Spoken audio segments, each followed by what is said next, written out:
বিসমিল্লাহির রহমানির রহিম। আসসালামু আলাইকুম। এখানে আমি গলদা চিংড়ি রান্নার রেসিপি আপনাদের সঙ্গে শেয়ার করব। অনেক অনেক মজার, সুস্বাদু খেতে, এবং সবাই এটার পাগল। দেশ বিদেশের সবাই এটা চিংড়ি খাইতে এত পছন্দ করে, এত লোভনীয়, সবাই এক নামে পছন্দ। আর এইরকম কোরমার মতো রান্না হলে তো কথাই নেই, সবাই চেটেপুটে একদম শেষ করে দিবে। আমি এখন এর মধ্যে পেঁয়াজ বাটা, সব কিছু, সরিষা বাটা, কাঁচামরিচ, পেঁয়াজ, একটু দুধ, সব কিছু উপকরণ দিয়ে রান্না করব। এর মধ্যে যদি একটু নারকেল থাকে তো কথা নেই, নারকেল থাকলে আরও মজা হয়, খাইতেও দুর্দান্ত হয়। এই যে তেজপাতাটা দিয়ে দিলাম। এই যে দেখেন, রান্নার স্টাইলটা যদি সুন্দর হয়, খাইতেও মজা লাগে, অনেকও ভালো লাগে, অনেক তৃপ্তি করে খাওয়া যায়। আমি এইটা কষাবো যতক্ষণ না আমার এই ঝালটা, লবণটা, কাঁচা ভাবটা দূর হয়, ততক্ষণ আমি এটা কষাতেই থাকবো। একটু কষানো হইলে অনেক মজা হবে এবং খাইতে অনেক ভালো লাগবে। একটু কাঁচা চিরা মরিচ দিলাম, যেটা খাইতে অনেক ভালো লাগে। ফ্লেভার, গন্ধ দুটাই অনেক সুস্বাদু, খাইতে অনেক মজা, আর তৃপ্তি করে খাওয়া যায়। এই কাঁচামরিচ দিলে রান্নার কালার, স্মেল, গন্ধ যেটাই বলেন সব সুন্দর হয় এবং খাইতেও দুর্দান্ত। এমনিতে জিভে পানি চলে আসছে। এইরকম কালার দেখেন কতটা সুন্দর আর লোভনীয়।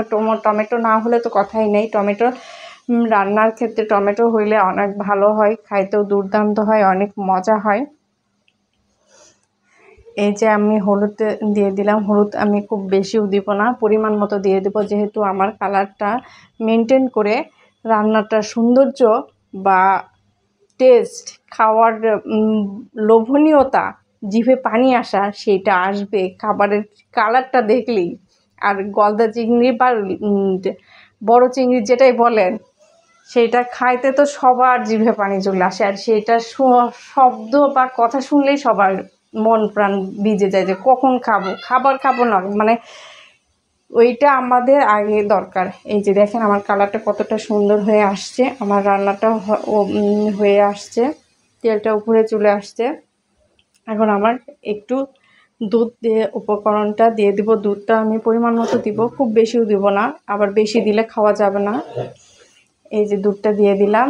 দেখেন মাখো মাখো ভাব, আর কালারটা দেখেন কতটা গ্রেভি আর কতটা লোভনীয়, অনেক মজাদার আর সুস্বাদু খাইতে। এই যে দেখেন আমি সবগুলো দিয়ে দিচ্ছি। এখন আমি ভালোভাবে কষাবো। ঝাল লবণটা পারফেক্ট হলে তো সব খাবারই মজা, অনেক লোভনীয় একটা খাবার। আমি দিয়ে দিলাম। এখন আমি এটা আর একটু কিছুক্ষণ কষাবো। কষানো হয়ে গেলে আমার এটা রান্নার কমপ্লিট। আমরা সব সময় রান্নাটা মেয়েরা সাধারণত সুন্দরভাবে করার চেষ্টা করি, যাতে সবাই পছন্দ করে। এই যে একটু সিদ্ধ পরিমাণটা হওয়ার জন্য পানিটা দিয়ে দিলাম। আর লেমন গ্রাস, এটার গন্ধ আর স্মেলটা যে এত সুন্দর, ওয়াও, দারুণ লাগে খেতে, আর অসাধারণ একটা পাতার স্মেল। আর লেবু পাতা দিলে তো আরও গন্ধটা সুন্দর হয়, খেতেও দুর্দান্ত হয়। অনেক লোভনীয় একটা খাবার, তৃপ্তি করে সবাই খাবে।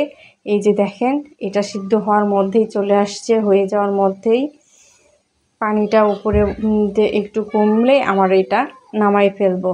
এই যে আমার রেডি, অলরেডি মাখো মাখো। কার কার জিভে যে পানি চলে আসছে বলার বাইরে। এই রকম 1 পিস বা 2 পিস যেটাই বলেন, অনেকে বলে আমার পুরো বাটিটাই লাগবে। অনেক মজার একটা রেসিপি। আল্লাহ হাফেজ।